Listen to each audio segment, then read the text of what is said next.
who of these three names, Circle, Robinhood, and Coinbase, which one grows faster next year? Which one has more defensible margins? Which one would you buy? If you gun to your head, you can only buy one. Or the second question is, you can buy a portfolio. How do you allocate like $100? This episode is brought to you by Geodnet, the world's largest decentralized RTK network delivering real-time, centimeter-accurate positioning around the globe. You'll hear more about them later in the episode. Nothing said on Empire is a recommendation to buy or sell any investments or products. This podcast is for informational purposes only, and the views expressed by anyone on the show are solely their opinions, not financial advice or necessarily the views of Blockworks. Our hosts, guests, and the Blockworks team may hold positions in the companies, funds, or projects discussed. What's up, everybody? Welcome back to the Roundup. Santi, how we doing? Doing great. We've got 3 updates for you guys. 1, Suze's follower count is ripping. 2, France just blocked Pornhub. And 3, permissionless tickets. Go get your tickets. So I think we checked all the boxes that we checked all the boxes. Oh, and the scams, right? We got to point that out. Yeah, actually, I called this out last week, but if you didn't listen last week, there are more Empire scammers than ever. So we have one producer. We just added the producer's handle to the Empire Empire Twitter handle. So if you go to the Empire Twitter bio, you'll see Jarrett. He's the producer. That is the only producer. So if you get hit up by someone else, there are people, with these like 7 other profiles right now saying they're an Empire producer. Fake news. So Santi and I run the guests with Jarrett. We're the only people who will ever reach out. No one else will reach out. Might I add? Yeah, super important. It happens all the time, and just be careful when people reach out. It also happens with journalists and VC funds. Yeah. If anyone asks you to jump on their own Zoom or whatever and just making you download stuff, stop everything you're doing. Just don't. Yeah. I do need to call out permissionless because we're recording this June 5th. Permissionless is June 24th. We are 19 days out. Because there are so many conferences in the industry, people like to wait until the last minute to get their tickets. And they always buy at the top and they buy super expensive tickets. And then people complain to me that they're buying $1,000 tickets. Don't let that be you. I'm not giving you a discount at the end. Go buy your tickets. There is a code Empire10. I will say, I was just talking to our head of event programming. At the very last minute for DAS, we got several huge speakers, including obviously Trump was one of them, but many others. I think we'll see the same thing for permissionless. I can't share any names right now, but big names are coming. So go check out the permissionless site. Go look at the speakers. I think the founders and CEOs of every single big protocol, L1, L2, CFI company are speaking there. So yeah, go get your ticket. Yeah, I'm gonna say it again. So last week you had the audacity to say that Suze was not gonna get a 10K, right? Okay, I didn't say that. I said Suze will get to 10. No, you're backtracking now.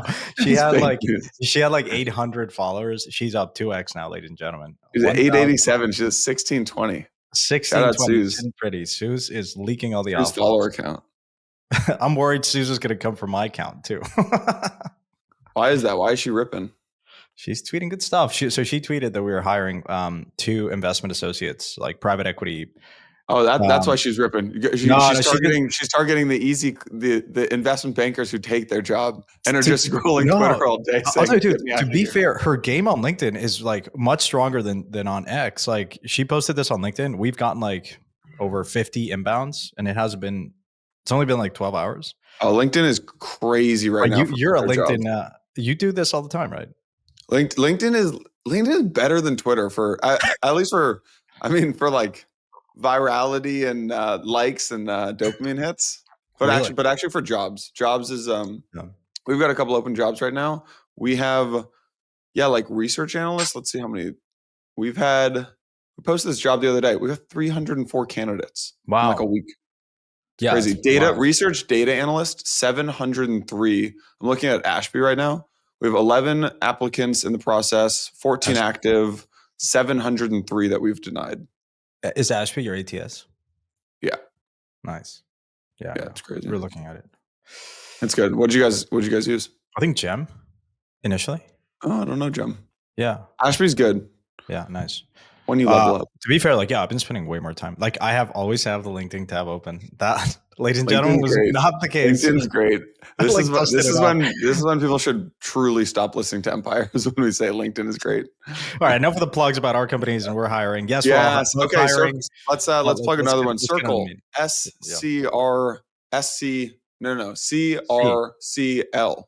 CRCL. You're making me record this thing at 7:30. I'm tired. It's early. So if I make a few mistakes in this episode, I need another coffee. Ladies and gentlemen. Yeah, I know. Big shout out to Circle. So Circle, I didn't realize this. Their technical name, it is Circle Internet Group. Circle Internet Group. The issuer, I'm just going to read a CNBC clip here. The issuer of one of the world's biggest stablecoins priced its IPO at $31 a share.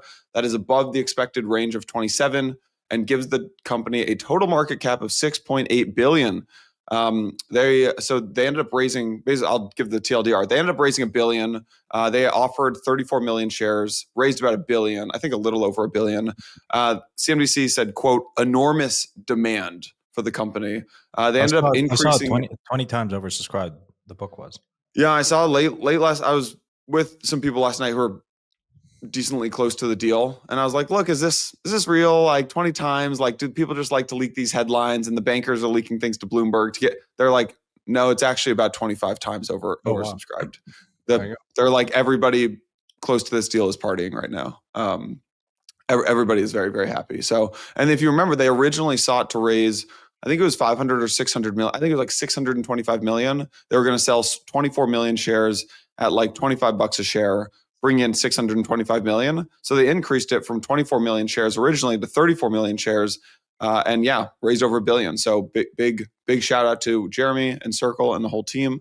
Hopefully they're celebrating a much deserved win. I mean, look, I'll give them credit. I remember Circle in the early days through the Briars, because they were one of the larger investors. Mm-hmm. Like, this company went from being like OTC trading to like full metamorphosis kind of pivot into stablecoins. And, honestly, I mean, it was pretty remarkable, because very few companies actually are able to do that. And I in large part, I mean, Jeremy's a very seasoned entrepreneur, and it's one of those that, like, I remember in the early days looking at Jeremy, it's like, okay, a guy that has clearly been very successful in Web 2 coming into Web 3, and he is probably, in my mind, one of those that has always been an anchor in the industry as like really evangelizing, and just a testament of like smart people appreciate, like, executives that really understand how the world works and their industries work appreciate crypto. And I think Jeremy's one of the first ones to kind of get behind that train. And now, of course, you start seeing more and more of that. But like, Larry Finks of the world. But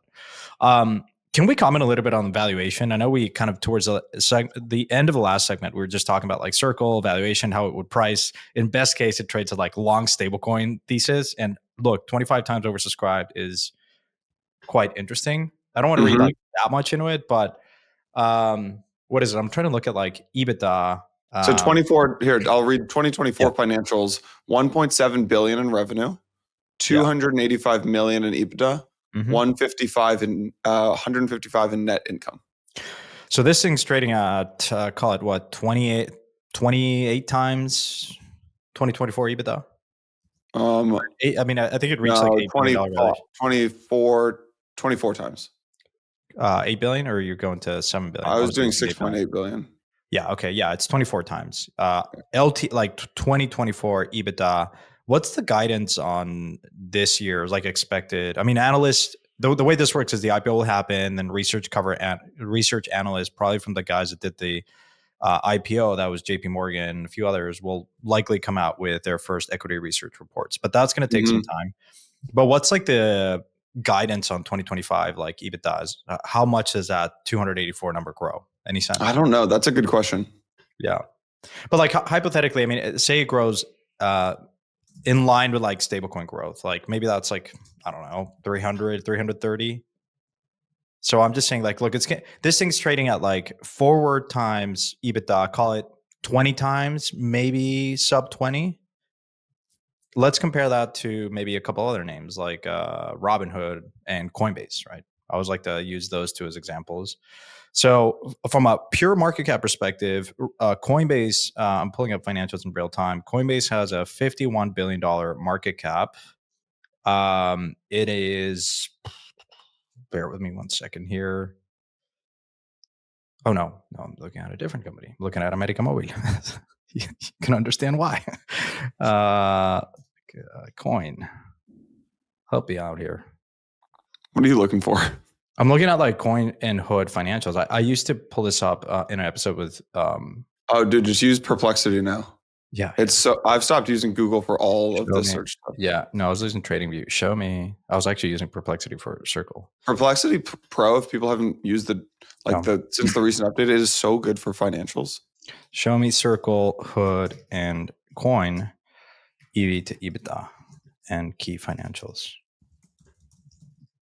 Yeah, I use Perplexity and ChatGPT, like deep research, but Perplexity Pro is really good. They have like an app too.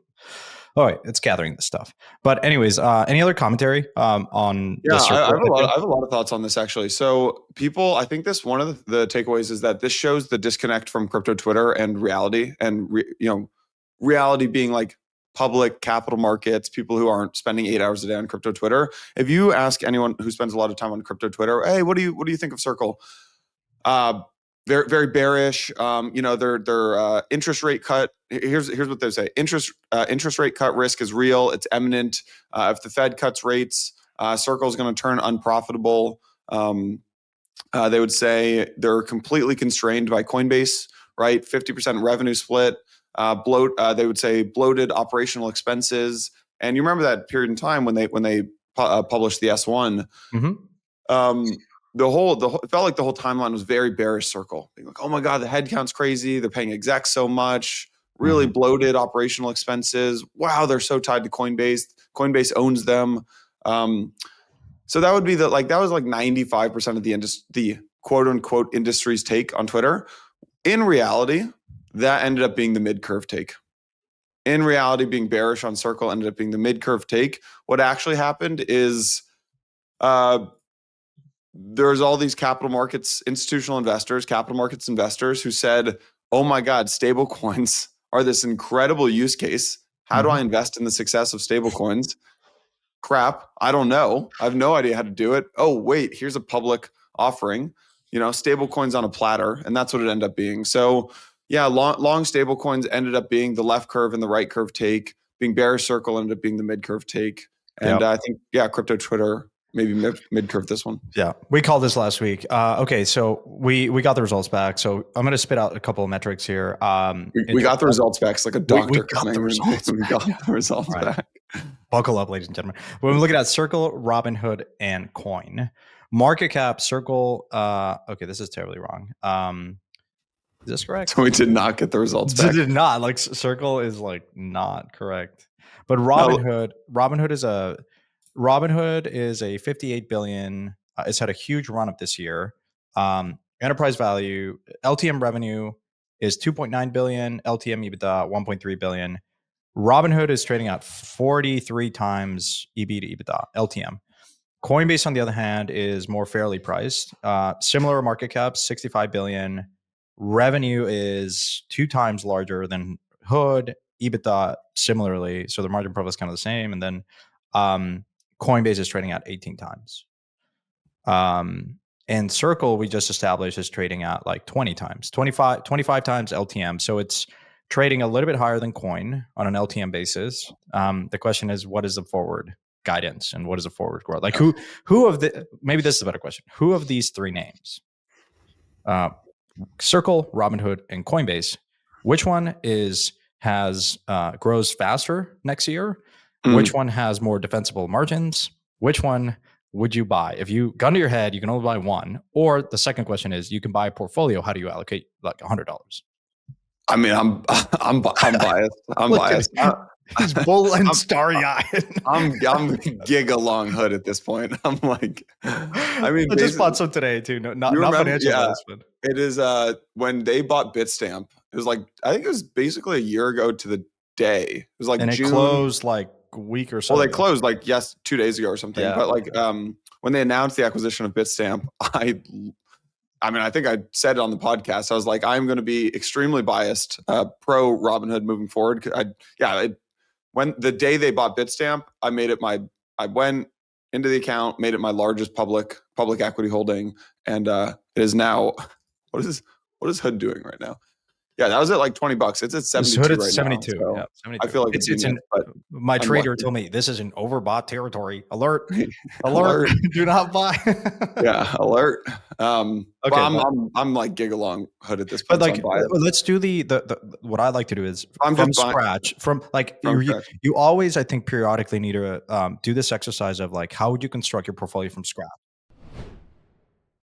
This episode is brought to you by Geodnet, the world's largest decentralized RTK network delivering real-time, centimeter-accurate positioning around the globe.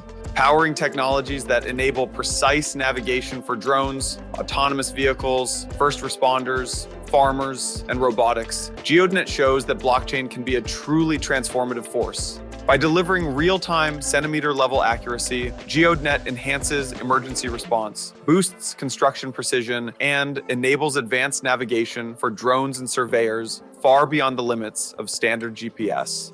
To find out more, click the link in the show notes or follow them on X.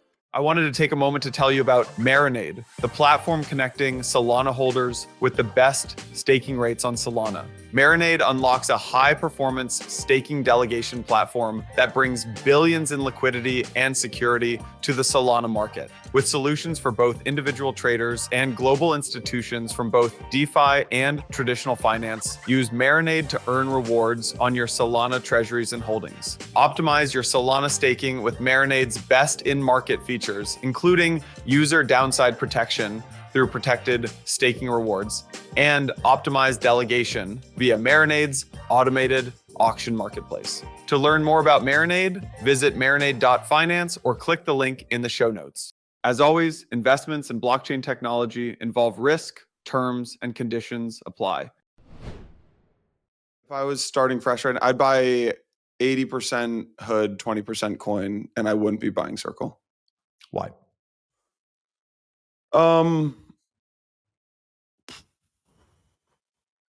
Because I probably fall into the crypto Twitter camp where I do think that they're like, I think why people are buying Coinbase right now is like, you've got just it's stablecoin season. And like, so actually Circle aside, like I went to this event called StableCon and it felt like a local top in stable, like a cent. We have stablecoins. You and I both believe we're going to 10x from here, right? The Fed is calling for like, or the Treasury is calling for 2 trillion in stablecoin market cap over the next 3 years. Like we're like 300 billion today. So obviously stablecoins are going to grow, but sentiment wise, it couldn't be better for stablecoins. Like I think we're nearing like a local top in sentiment for stablecoins.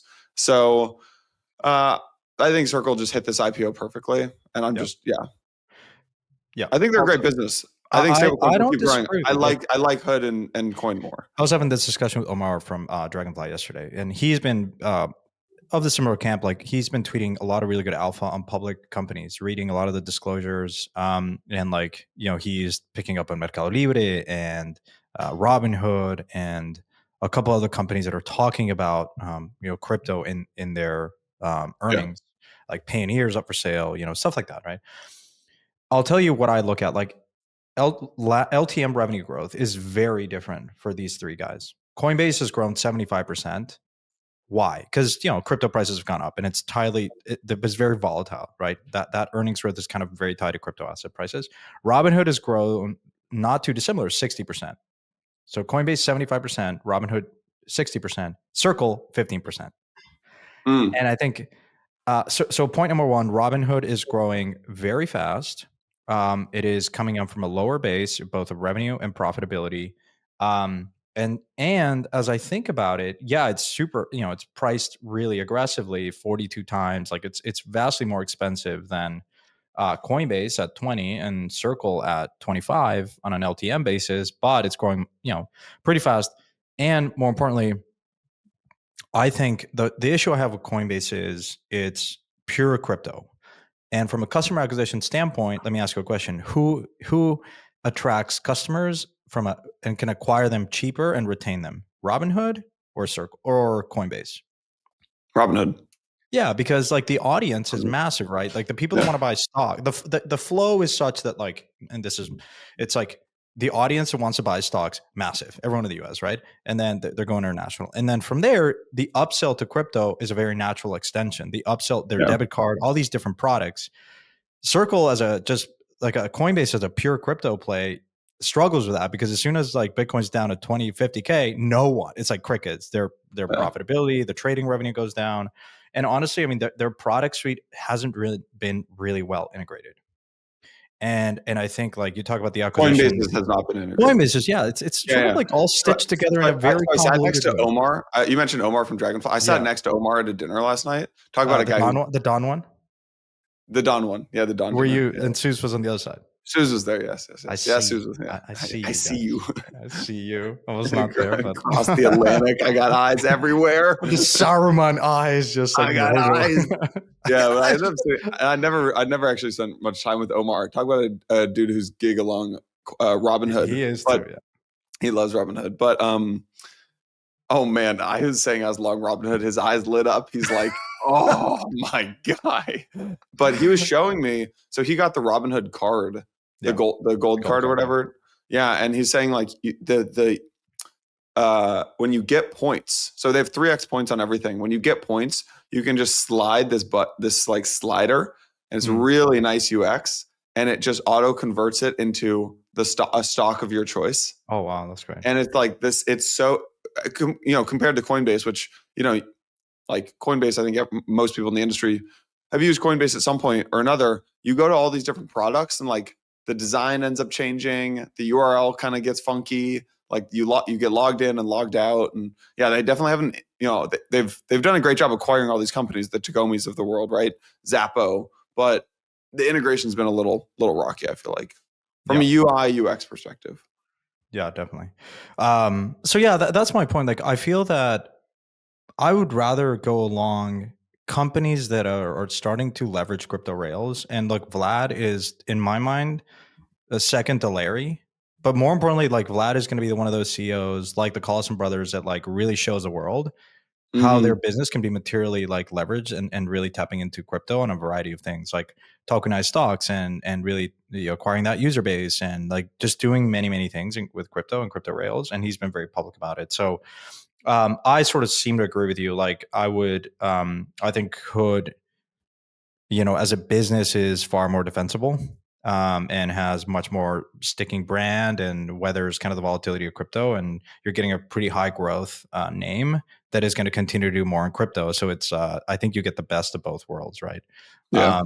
So that's I think Circle. Yeah, I could see Circle run up just from it's starting from a low base. I could too. Look, it's got 25x demand. All those people can't get in. Yeah, and it's like, and again, it's the Kobe once said this to me, I think way back in the day. He was like, you sort of like the market likes to go like the catch up trade. Mm-hmm. So if you miss Coinbase, you miss Robinhood, you're going to be in the. If you miss Solana, people are buying hyperliquid. Yeah, that's exactly. The hyperliquid trade. So you're going to so you're going to want a long Circle, and it doesn't take much for that. Like I could see Circle go to like 40 times, so like double in price here, and I could see that. I could see that. Okay, last takeaway on Circle, and then we can move on to Pump.fun. Is have spoken with 3 different CEOs this week who were very, very, very closely watching the Circle IPO process the last couple months. And what this has done, which I think I haven't really seen many people talking about, is actually I posted this thing here. Let me pull up this tweet from January of 2024. I'll re-pull this up. I said, this is January of 2024. Circle had just filed for an IPO. I said, I can't overstate the importance of Circle's IPO. There are 6 to 10 companies waiting to see how Circle does. If they're successful, everyone else will push to IPO. Having several public crypto companies other than just Coinbase and the miners would be a huge unlock. And sure enough, I will pull this up. I said, more true than ever. Speaking with founders this week, the demand for Circle just pulled forward the IPO timeline for several other companies. So I haven't seen people talking about this, and can't mention the companies, but there are some bigger later stage crypto companies that I didn't think I would. If you said you got to place a bet on this, are they going to IPO in 25 or 26? I would have said 26, maybe even 2027. And all 3 of these CEOs/founders are IPOing in 2025.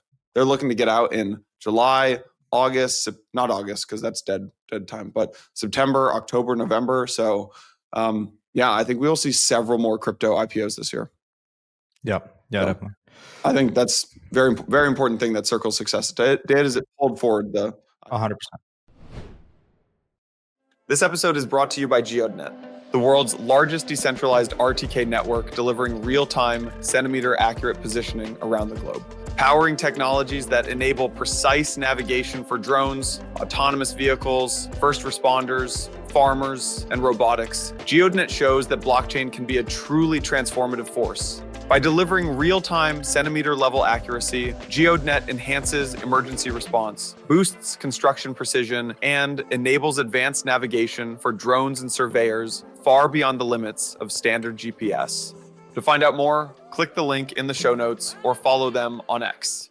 I wanted to take a moment to tell you about Marinade, the platform connecting Solana holders with the best staking rates on Solana. Marinade unlocks a high-performance staking delegation platform that brings billions in liquidity and security to the Solana market, with solutions for both individual traders and global institutions from both DeFi and traditional finance. Use Marinade to earn rewards on your Solana treasuries and holdings. Optimize your Solana staking with Marinade's best in-market features, including user downside protection through protected staking rewards, and optimized delegation via Marinade's automated auction marketplace. To learn more about Marinade, visit marinade.finance or click the link in the show notes. As always, investments in blockchain technology involve risk, terms, and conditions apply. Okay, let's move on to Pump.fun. Yes. All right, so Blockworks broke this news that Pump.fun is planning to raise $1 billion through a token sale with a valuation of $4 billion. Let me try to summarize the sentiment and the feeling on crypto Twitter, and I want to hear what your take is on this sentiment. So let me pull up some of the tweets. I'll pull up some of the tweets and I'll read these. So one person's got Jack Halderson says, maximum extraction. Quote, maximum extraction. Pump.fun has been getting a lot of hate lately for their $1 billion raise on a $4 billion valuation. Honestly, he said, so they're doing $1 billion in revenue, $600 million in profits. And hold on, that was not the hate. I'm supposed to pull up the anti. All right, so this was actually the hate. The hate said, every influencer that supports Pump.fun has sold out. No respect. They truly don't give. I'm told I'm not supposed to swear anymore on this because it hurts our distribution in the algorithm. But they don't give an F about this space. And then Altcoin Gordon said, wondering why Pump.fun are trying to raise $1 billion in what seems like a last attempt to cash out. Check their revenue. So a lot of these people basically came on the timeline and they were like, who would ever do this? Like, why would you ever buy Pump's token? Like, Pump.fun, this is clearly a cash grab. They're selling out. What is your take on Pump? You want to give I'd love to hear your thoughts on the Pump.fun situation. Listen, I've been an investor since the early days. And I've gotten Noah and the team. I can tell you they are as sharp as it gets. Like I've been just amazed by he's just one of those founders that is like super strong, super steadfast on a mission and executes like crazy. Like the speed of execution, the momentum, and it is like unparalleled. And I remember interacting with him like when they launched video and they had to peel that back and that they just quickly hired a bunch of people. Like it's the vision that Noah's had, and I've seen him publicly talk about this in a couple of conferences, has always been the same. It's just like the grand vision is like there's this what Pump has done it very well. And mind you, I'm saying all this as an investor, so my bias is there, but like I'm trying to be objective as possible. They have captured a ton of attention, better than probably any other company in crypto for a long time. And whether you like it or not, that's like, I'm not going to get into that. Like if you like meme coins or not, like we've had this discussion, but like objectively, they've captured a ton of attention and they've gotten a lot of revenue as a result of that. And so what is the opportunity for them? I think that and I'm Noah, if you want to come to the pod, feel free here. But my view is they see a huge opportunity to continue to extend in that. It's like, how do you continue to capture more attention from people? And it starts with meme coins, but I think the intersection of social, something like TikTok and Pump, and connecting those two, and the financialization of that, like attaching value to that and layering that into more social elements. And I think you start to see elements of that with a video component. I think they're going to really double down on that, and they have an opportunity. They have a very engaged audience, and someone might say, "Wait a minute! Like, look at the volumes. Look at the, it's come down a bit." But it's like, make no mistake. I mean, they have a very engaged audience. They've been able to capture that, and if you don't think that they're going to press on that opportunity, I think you're like delusional. They very much see that opportunity, and I think that's part of the raise. Like they want to raise that amount of capital to go for the jugular. Like I think Noah would probably say like, I'm not going for like Binance's business. Like it goes like larger than that. I know. And there's just certain founders that you meet that are not afraid to like say it as a grand vision. Like a lot of times founders like are like, oh, I just want to grow into that. Like Noah's like, no, I want to become like the largest social media financial like combination behemoth. And they're for their age. I mean, it's one of the fastest growing, most profitable companies ever. And these guys are like in their early 20s. Like, I don't care what you think, but like, if you're not going to give them credit for that, then like objectively, like it's pretty impressive what they've been able to accomplish. So we've got a lot of Pump.fun data on our research and data platform. So Pump.fun earns revenue in three ways, right? AMM fees, 0.05, 5 bips of all trading volume on Pump Swap, which is Pump.fun's own AMM. They've got bonding curve fees, right? 1% fee on all trading volume on Pump.fun's bonding curve, and then graduation fee, which they make 6 SOL from every graduated token that migrates to Radium. And that part's no longer active. That used to be I think that stopped in February or March. So if you look at their monthly revenue, January, you see how much they made in January? They made $144 million in January in revenue. That's in 1 month. New company. Yeah. December, 97 million. November, 114 million. And they're gonna and people say it's like they don't need the money. I guess the question is, who are they raising it from? And they just want to do hyper. So this is what gets into my thing is, okay, March of this year, 39 million in revenue. April, 48 million in revenue. May, 50 million in revenue. So I'm on the timeline. I'm seeing all these takes. Like, this is why crypto Twitter is so dumb. Crypto Twitter's take right now is, look at how much money they're making. Why do they ever need to raise money? Are you kidding me? How is that even a take that exists on crypto Twitter? Like, how is that even a take that anyone could genuinely have? It's like, you're making money, so therefore you should never raise capital. It's like imagine this wasn't a crypto business. Like, imagine it was like Bezos and Amazon or something. That's a bad example, but like, imagine any tech company in the world is like making money. So then they go to the investors and they're like, hey, we're so successful. Can we go raise a round? Investors are like, yeah, obviously. You think the users are going to be pissed that they're raising another round? Like, it makes absolutely no sense. This is just crazy to me. This is a disconnect that you talk about crypto Twitter, right? There's always like, there's this idea of like vocal minorities that always express their views, but that's not representative of it. It's like, at the end of the day, like, I would say these guys are just very laser focused on the grand vision. Yeah, and so I think they have like 600 million in the treasury right now, or roughly that. That's what I saw. I saw that on Twitter somewhere. Do you know who they're raising from, and is it closed? I actually don't have I do know who they're raising from. It's not public yet. Is it like a big crypto investor or like non-crypto? I think some of their early crypto funds that have supported them along the way are doubling down on this round, and then a new big fund I think is coming in. Crypto native. Decently. Nice. Yeah. I think they're going for the streaming. I'm an idiot. I passed on Noah. I met Noah and was like, this guy talks too fast. It was like a $50 million valuation. Like, oh God, screw me. But I passed on Pump.fun, but have gotten to know them and their investors quite well. And you obviously know the team and stuff like that. But I think they're going for something outside of just meme coin trading. Yeah, 100%. And I will say Blockworks gets so many pitches to bring our content places. Like, Zora is like, hey, Blockworks, bring your content to Zora. Like, we didn't do that. Like, Lens is like, hey, bring your content to Lens. We didn't do that. Farcaster is like, bring your content to Farcaster. We didn't do that. Abstract, bring your content, your video streaming over to Abstract. We didn't do that. Pump.fun is the first one that we're seriously considering bringing it over. because what does Blockworks? You have to look at the incentives of the company.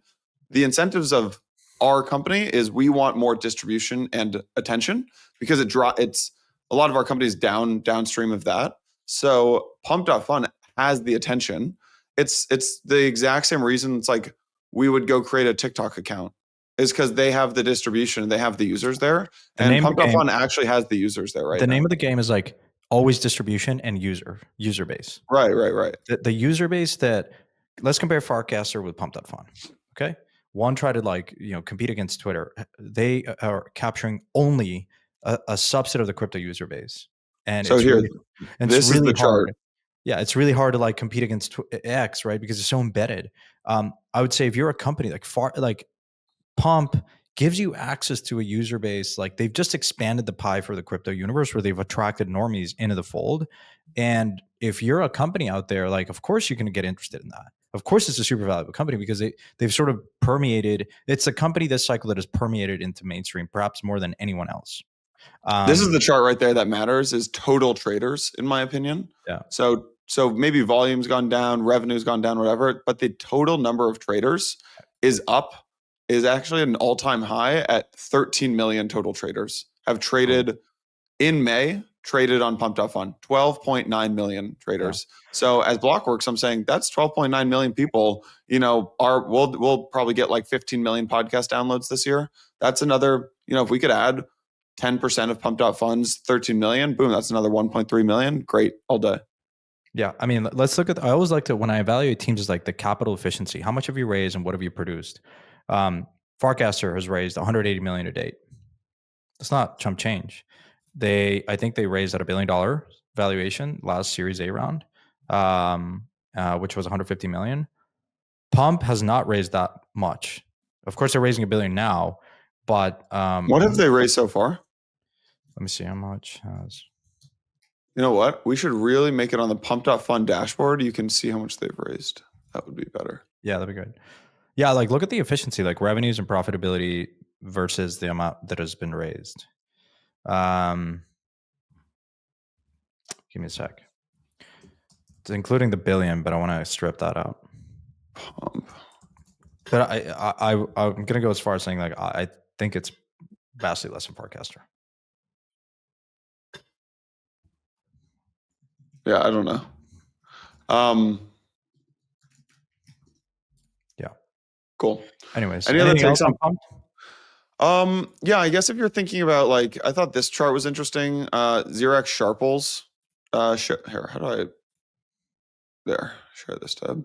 There were some takes that I guess I could share. One is from Xerox Sharples, who is a Blockworks on the Blockworks data team. If you look at Launchpad businesses are obviously booming right now, and I think many more people. Not I think I know many more people are launching Launchpads. Some of the big brands in the industry are launching Launchpads. Pump.fun is actually back to 80.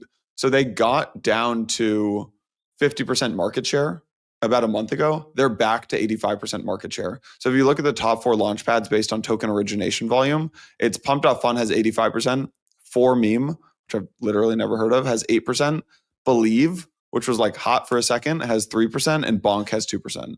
So the origination, I would also say that I thought this was Joe Biden had some bull, this would be like maybe the bull case for the Pump token. So because I think there's a lot of people saying, look, 4 billion's a high FDV. This was Joe Biden's take is if the team cares at all about public sentiment and the token price, they'll likely initiate a buyback, which are very, the buyback narrative is very popular right now. B, the token will almost certainly launch on PumpFun or PumpSwap. TGE day is typically the peak in trading volume, which would mean record revenues for Pump. So if people start posting all those annualized revenue based on that, sell. There's a high chance that both teams and investor allocations will be vested for a year. So for those who bought during the sale, it'll be hard to sell off unless the price spikes immediately after launch. And he said the key point will be how much airdrop sell pressure is released on day one, and will there be new buying demand comes from after a $1 billion token sale. So it's 20%. I mean, they're selling 25% of all tokens. Yeah, which will be mostly locked for at least a year. If it's anything like pretty much the standard. the airdrop might come. But yeah, I think that's a healthy amount of the supply that's been sold. Yeah. So it'll be interesting to see the tokenomics, which I haven't seen. But I thought this guy had a good take. Austin, what's that? Any sense of timeline, by the way, of when they launch? No, I don't think so. Yeah. Let's see. Shout out Jack Kubinik for this story. No timeline, I don't think. And then this last one was Austin Maraza at Dragonfly. Mm-hmm. Said, I thought this was a good take too, which maybe explains why there's like anger on the timeline. He said, Hyperliquid really screwed up everyone's expectations. Pump is just acting like ... a normal company. Why would they raise $1 billion instead of giving it away for free? Because they can. Why do they charge fees and make a lot of money? Because they can, and it lets them scale. They built an amazing product, an amazing brand. People are angry at them for monetizing their success because crypto has trained everyone to expect free money from projects 100%. That don't even make any money at all. Spot on. Quote tweet that. Crypto has trained people to expect money from projects that don't even make any money at all. Said Hyperliquid was a generational miracle. They gave away a big chunk of the protocol. They created an up-only chart at launch. They built a valuable business and pointed it all at the token, but it's not realistic for everyone to recreate this kind of pristine, radical benevolence. Hyperliquid also owned the chain, the exchange, and the market making. Every variable, at least at launch, was in their control. The vast majority of other airdrops are tokens that are not real businesses. They're giving away governance rights and future utility, not actual cash flows. If Pump allocates future revenue to the token, that cannot be compared to almost anything else in this industry. So spot on. That summarizes how I feel. Hey, do me a favor. Go up top right. Hit the smash follow. Smash. I love when you like reference folks and it's like follow back. Follow. All right, I'll follow Austin Maraza. There we go, ladies and gentlemen. You got the public. Austin got you another follower. Thank you very much. No, that's a good take. Honestly, that's a good way to end this segment on Pump. Yeah. Earlier in today's episode, I mentioned Ledger's latest products, the Stacks and Flex, and I wanted to take a few seconds to tell you more about them. These wallets feature the world's first secure touchscreens, which don't just simplify your digital transactions, but also keep them extremely safe. These wallets are virtually impenetrable to online attacks because they store your private key in a secure offline chip. You can manage more than 5,500 tokens and install up to 100 apps. Choose the most trusted name in hardware wallets and take control of your digital security today at ledger.com or hit the link in the description of today's episode to check out their latest wallets. Hey everyone, earlier in today's episode, I mentioned Petra, a top non-custodial wallet developed by Aptos Labs. They just launched Earn, a new feature to access DeFi with just one click. Earn lets non-US users deposit USDT directly into Ares Markets lending pools to gain interest and rewards, and manage it all directly from the Petra wallet. Petra Earn was designed to make DeFi more accessible for everyone. You can manage your balance, claim rewards, and deposit directly from the app. This is, of course, not financial advice. Participating in DeFi carries risks. To learn more, visit petra.app/earn or by hitting the link in the description of today's episode. I wanted to take a moment to tell you about Citrea, the ZK rollup expanding Bitcoin's utility without sacrificing its security. Using ZK technology, Citrea enables Bitcoin to function as a fully programmable financial platform. Citrea is optimistically verified by Bitcoin, offering the most secure and native way to extend Bitcoin's utility to DeFi. With Citrea, developers can build scalable payment systems, tap into Bitcoin's liquidity with financial applications, and build privacy systems. Citrea is currently on testnet and approaching mainnet. To follow their progress, click the link in the show notes or follow them on X at Citrea_XYZ. As always, investments in blockchain technology involve risk, terms, and conditions apply. All right, maybe in smaller news. There's a bunch of news actually this week. So TrumpWallet.com launched. This was kind of funny. So TrumpWallet.com launched, and is this like new crypto wallet website tied to the Trump meme coin appeared, and actually Magic Eden started kind of like tweeting saying that they were involved. And then within a day, Trump Jr. DJ Jr. comes out, or maybe it was Eric Trump, I forget who it was like, we're not involved in this at all. This is not true. And I guess they were threatening to sue Magic Eden. So yeah, it was like Magic Eden was saying we're involved. They were saying they'd partnered with them, but then they were saying they hadn't. And then Trump's kids were saying that they're actually gonna launch a token, they're actually gonna launch a wallet, but it's gonna be with World LibertyFi. So who knows? Yeah. That was that news. I feel like people are getting pretty sick of like. Yeah, I was gonna. The question here is, look, the administration is a 180 from, what we've had in the last 4 years. Has it been pushed too far where the Trump coin, Melania, like the Trump family involvement in crypto? What is your general perception? Is it positive? Is it hurting us? I think it's bad. I think it's gone way too far, actually. And I think Trump folks need to step back from crypto. I think it's net bad for the U.S. presidency and how it's viewed. I think it's net bad for crypto as an industry. Yeah. I think it's bad. I think it's bad for both. Yeah. What do you think? Yeah, look, I think I agree with you. I think there should be more distance in the same way that David Sachs did it. David Sachs assumed office as a crypto czar and sold all of his stake in crypto. And I think there's something that has always been kind of the precedent in any person holding public office. For the most part, it's like if you're going to be involved in, like, you should remove yourself from business dealings and activities, or create a more robust layer of that, right? And I think in this case, there's just too much meddling, too much going on, and I think it would be wise for them to just offload it to someone else, be long crypto in other ways, but like it's just it feels too much Nancy Pelosi style, if you know what I mean. It should be a bit more distance, I believe. Yeah, I guess that's right. You can't hate on Nancy Pelosi for clearly doing it. I mean, Nancy Pelosi's clearly out here insider trading, like best trader in the history of the world. But you can't hate on that and then turn around and do this. So you can't have it both ways. Yeah. Look, there should just be. It creates confusion in the market, and it's like, look, maybe there's nothing. Maybe this whole chart, maybe there is like a clear initiative, policy, best practices that they have internally, which is if the family's going to buy Bitcoin, if it's going to do stuff, then there's degrees of separation and fiduciaries and how the decision making happens. But if there is, I think it'd be wise to be public about it.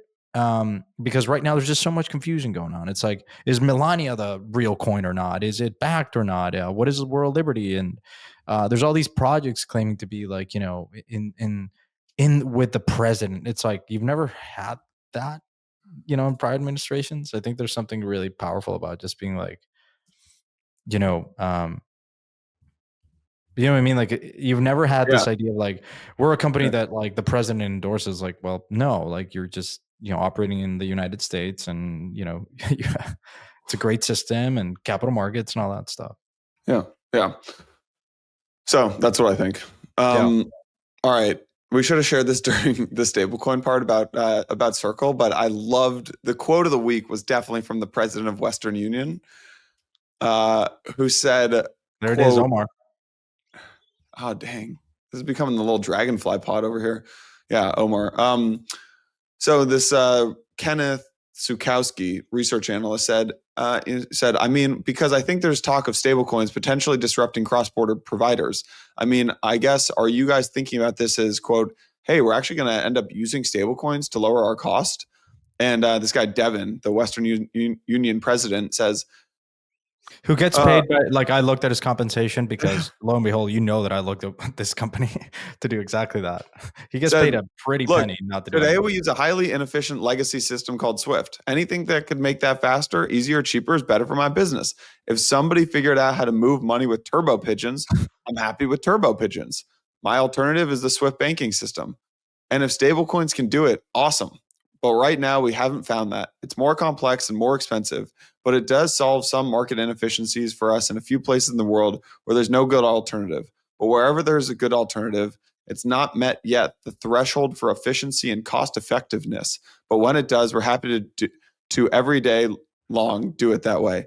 I promise you, this man has never sent a stablecoin in his life. I promise you, really not. he has never. There's just like all this complacency in organization. These guys get paid like tens of millions of dollars just to like do nothing and keep their jobs, and then they hire cronies in the board so that they never lose their job.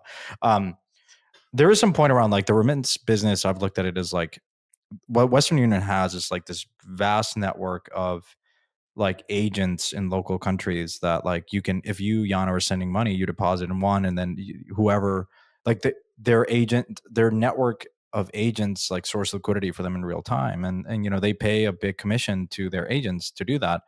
There are some I think what he's saying here is that there are some remittance corridors that are like really competitive, really efficient, like Mexico US and Mexico Europe, and like US to India, like the larger remittance corridors. There are corridors where liquidity is not really there, the fees are really high, and so maybe I think that's what he's pointing to.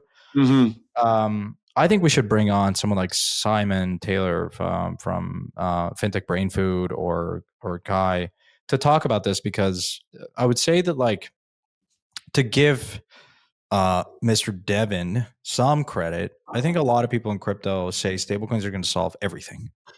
And it comes from a place where I don't think they fully appreciate how the like payments and like the money movement flow happens.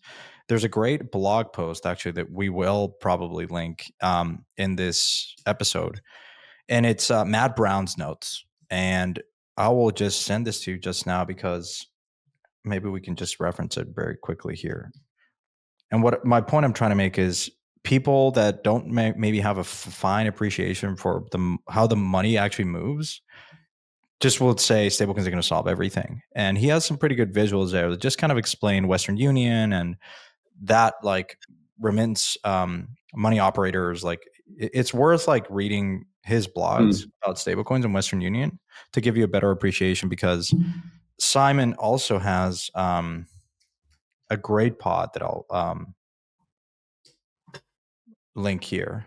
We'll link to this Matt Brown Substack. This is a good piece. Stablecoins that, and he has another one, but Simon Taylor. I'm trying to look his blog here. What is it? FinTech Brain Food. Here we go. He has one post. This is probably my favorite. That's called "Stablecoins Are a New Platform." Oh, the one he published this week, right? Yeah, I saw. Yeah, I saw it. Yeah. Yeah. So go read that, because I do think that he is one of the sharpest guys that will tell you stablecoins. It's not so much that stablecoins are going to replace, it's like what they enhance. And very simplistically, you might say, oh, Western Union and all these remittance operators are charging an arm and a leg, so their business is going to go away. And you're like, no, like someone still needs to source liquidity in real time. And that's a big challenge. And, certainly what Bridge and Stripe are doing, like facilitates a lot of that, but it's like kind of like an unfair comparison. You know what I mean? And it's, you hear a lot of blanket statements from like less sophisticated people that don't know much about fintech that like Stable isn't going to like totally disrupt these businesses. And part of it is true, but there's a lot of nuance, and Matt and Simon are really sharp thinkers on this. Yeah. Check this out. Jeremy just posted this. Wait. It's a pretty cool image. Nice. Epic. Little video of a circle banner going up at the New York Stock Exchange. All right. This was didn't get much coverage, but MoonPay got a bit license approval in New York. And this is less about, so big shout out to MoonPay. Very impressive. I'm sure they've been working on this for many years. This is interesting news because the bit license is this super archaic license that says if you're a crypto company, can you operate in New York? Not operate, but like, I think it's, can you make it so that your customers in New York can buy and sell crypto on your platform, something like that. Mm-hmm. They've only given out, I think it's like 21 in history. So if you look at this, they tend to give out, so look at this, 20, boom, I'll change this. So 2019 They gave out 1, 2, 3, 4, 5, 6, 7, 8. So this was to Fidelity, Zero Hash, Bitstamp, Robinhood, NYDIG. 2020, they only gave out one of these things. 2021, they only gave out 3. 22, they only gave out 3. 23, they only gave out 2. These are like massive companies. You're talking about PayPal, eToro. I mean, last year they only gave out 5. It was to Anchorage, Fireblocks, Cumberland, PayPal, and WisdomTree. Last year they only gave out 2, eToro and Coin Cafe. I don't know what kind of underbelly dealings were going on to get Coin Cafe a license, but anyways, that's an outlier. So far this year, Dibs Trust Company is the only one. Again, never heard of them, but that's okay. So this, I think, is interesting because there's a bigger thing going on, which is Eric Adams is now is trying to get reelected. So he's going to try to get money from crypto people. I'll put that aside. So what's interesting, what's coming next is Cuomo is probably going to be the next mayor of New York. Cuomo basically created the bit license. It was created by this guy, Ben Losky, but Cuomo kind of oversaw it. So it'll be very interesting to see if I think the second order impact of this, of this MoonPay announcement, big shout out to MoonPay and Ivan and Keith and the whole team over there for getting this. Super, super hard to secure.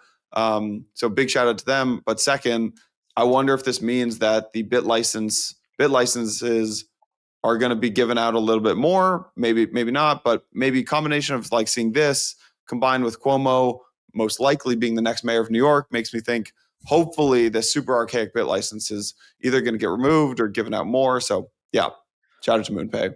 Yeah. Let's get rid of the bit license. It must cost millions of dollars to get, right? Yeah, I would guess. I mean, it's like, yeah, okay. I mean, MoonPay just set up a New York office. Yeah. So I think one of the things that they want to see is, are you long New York as a company? Are you hiring New Yorkers? How much like revenue are you going to bring to the state and all this stuff? Yeah. There was this tweet from this guy, Mikey, Tulip King. I wanted you to all the anons. This is an anon episode. All these anon app. I'm just pulling up I don't have enough interesting takes myself this week. This is what happens when you make me record early. So I just use other people's takes. Always blaming it on me. That's what's always. He said growing returns in crypto without trading, size as needed. This will beat most of crypto Twitter. I want to get your take on this. I know I'm asking you, kind of math in real time, and real time math. Public math is never easy, but.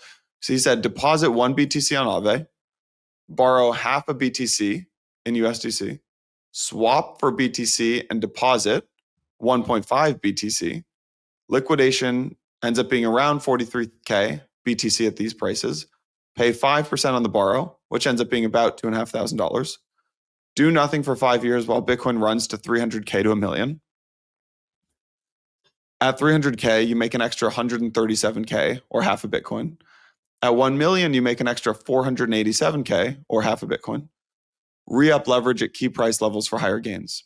The trick is that you can size heavily, read entire net worth into this trade, and literally ignore the rest of the market. Go focus on your career, focus on your family, et cetera, et cetera, et cetera.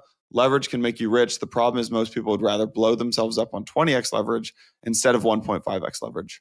Agree or disagree with this take? Yeah. There is a protocol that allows you to automatically rebalance. I'm blanking on it. It's there's a couple of things immediately. The BTC on Aave is not pure BTC, so I could see some criticism around that. It's some sort of flavor synthetic, right? Wrap BTC. Wrap BTC. So like you have to make sure that you feel comfortable doing that. But take a native asset, could be ETH or could be something else, and you could do this, right? You could do this in Solana too, and whatever, Camino or whatnot. I think that so the important thing here is the health score, right? You have 50% LTV, which is fairly decent margin. You get liquidated, when BTC basically falls by 50%, give or take, right? Because BTC as a collateral in Aave depends on the wrapper, but it gets pretty high, like basically like at what point we get liquidated, and the riskier the collateral, the more buffer that Aave as a protocol imposes to make sure that they can liquidate that collateral and sell it, so there is no bad debt on the protocol. BTC being the most pristine collateral in ETH, you get what 80% or so, 90% before you get liquidated, right? Trying to do this on real time, but anyways, it works. I mean, I think it's a good strategy. Yeah. The question, the key here is I don't buy this walk away entirely. Like you have to, there's smart contract risk, but obviously it has Lindy. There's you got to still monitor that. You got to monitor that position. There's a project where I did this that automatically rebalances it and like goes along, like it maintains the same leverage. So as the price continues to run up, like it will do this recursive over and over and over and over, and also like do the unwind for you in real time. Of course, the key there is historically when there's been a lot of network congestion, like in very high liquidation days, gas prices go up a lot. And so you do risk paying a lot in gas or not getting block inclusion, getting liquidated. Like that has been the risk, like in Black, what is it, Thursday or whatever? Thursday. Yeah. Good luck. Like, or like everything was not working, you would have gotten liquidated. But BTC, the vol of BTC is less. It's a good strategy. Like, if you just need to monitor the position. Yeah. I really want to plug this project because I found it to be quite. We can drop it. Send it to me. Drop it in the Empire. Yeah. Either in the show notes. People should look at the contracts, talk to the team. I used it to do this with ETH, and it was. I mean, I was very. Speaking of the Empire Telegram, we have 971 people in it right now. We're almost at 1,000. Right, let's go. Almost at 1,000. You know it's just a sign of the times is that the Blockworks Poker Telegram group hit 1,000 people before Empire Chat did. So that tells you anything about this industry. All right. I think that's it. I think that's a good pod. Go buy your permissionless ticket, Empire 10. The side events page did just go live. The agenda went live. Santi and I are doing a few live Empire recordings. So that'll be good.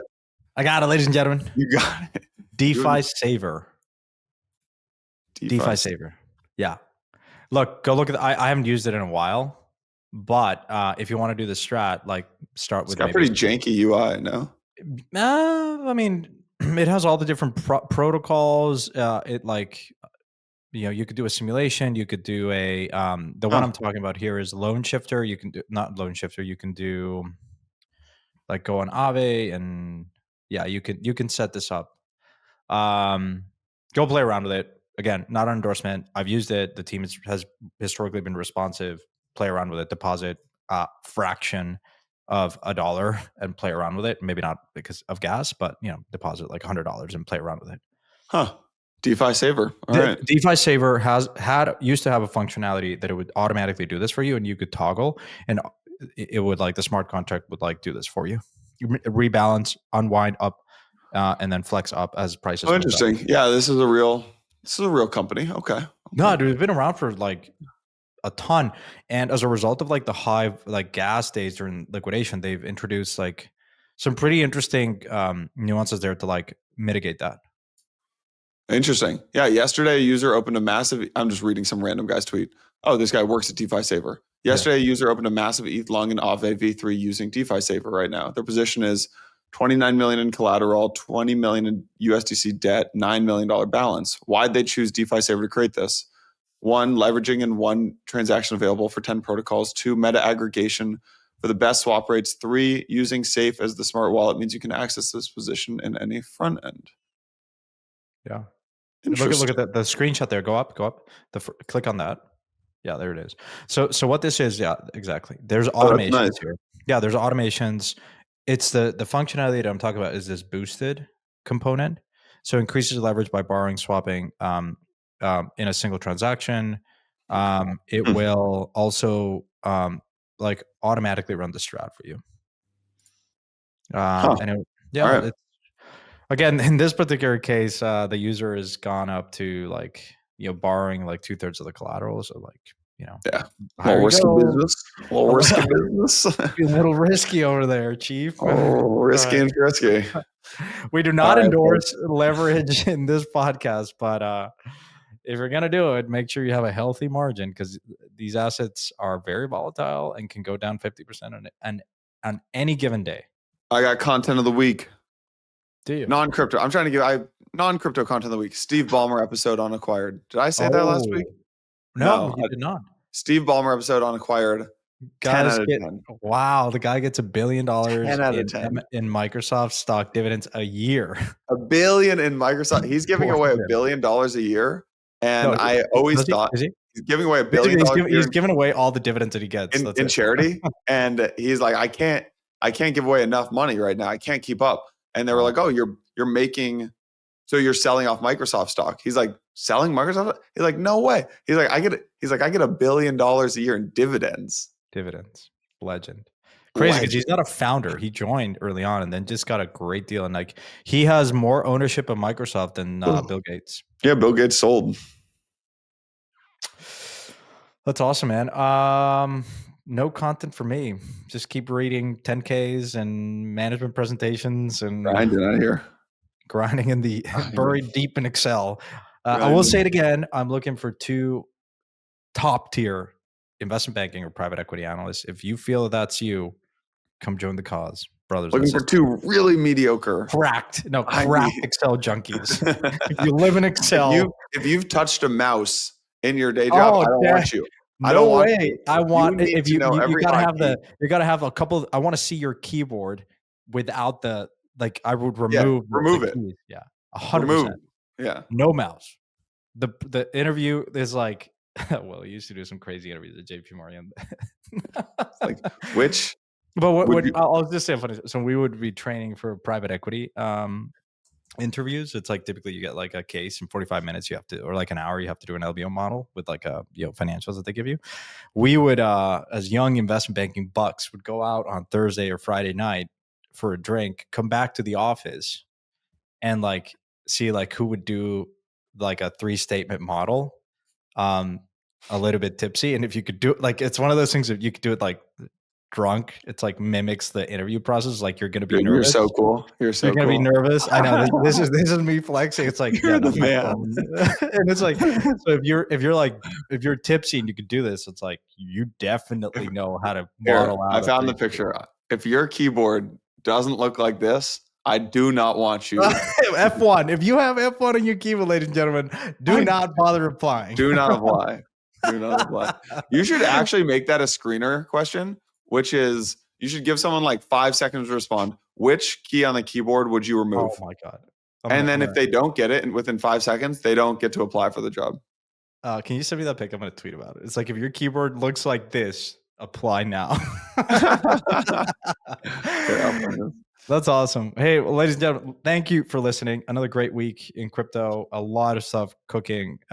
Interesting. Circle goes trading live today. We're recording Thursday, so it will be unfortunately, we're recording this before it's live. This is 8:40 in the morning on a Thursday. So, cool. But yeah, good. Shout out Jeremy. Shout out Circle team. Big congrats to everyone there. Of course. Thanks everyone for listening. Have a great weekend. We'll be back next week. See you, folks.